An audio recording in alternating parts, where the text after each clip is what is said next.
All right, everyone, it is early morning in beautiful Kremlin, Colorado, and I am here with a legend.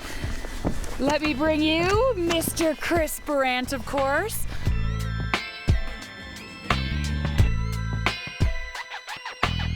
Okay, Chris, looking around, I see mountains everywhere. In the middle of all these mountains are ramps. So what's going on here? Thanks for coming out to my place. Welcome. This is, we're 6 miles north of Kremlin, and I decided, you know what, if I'm gonna go perform at X Games like I did in '07 and not last year, I need to get a practice facility built and so I can go out there and put on a good show.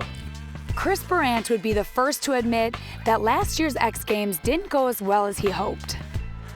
Well, this last year, I wanted to see what it would be like to not really practice for X Games. Yeah, that didn't work.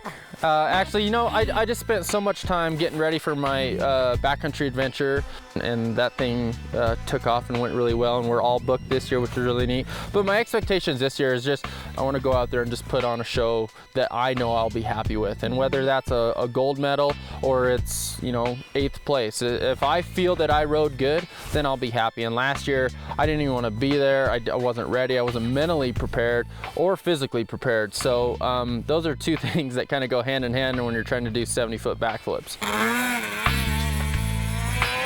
With a year of recovery and hard work behind him and a Speedworks modified trick sled beneath him, he's ready to soar past the competition at X Games.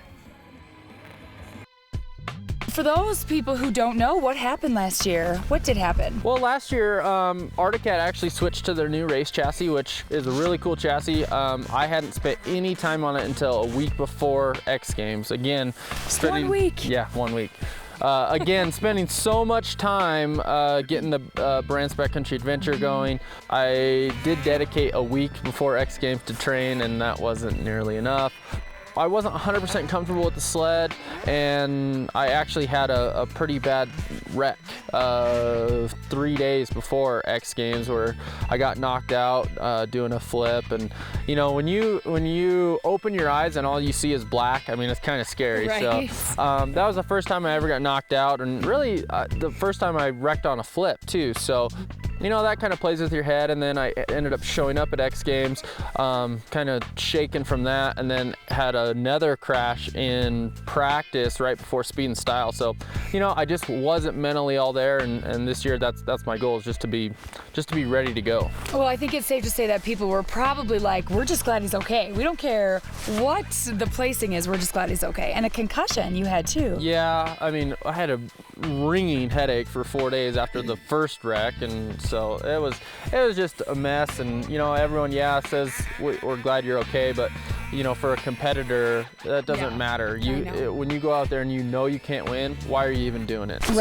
Right. Okay, well, it wasn't meant to be last year, but this year it's a new year. You can focus on just doing the best that I want to do. Absolutely. Yep, exactly. So, do you think he's ready? I mean, he did help Vin Diesel save that raver chick, right? Tune into X Games to find out.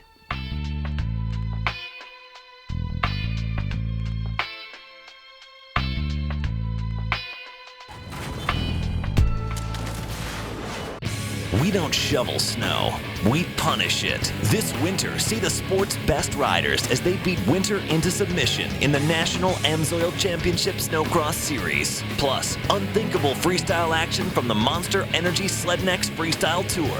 The AMSOIL National Snowcross Tour. The stakes are bigger, the action is fierce. The time is now. Catch the action at the Finger Lakes Racetrack in Farmington, New York, February 13th through the 15th.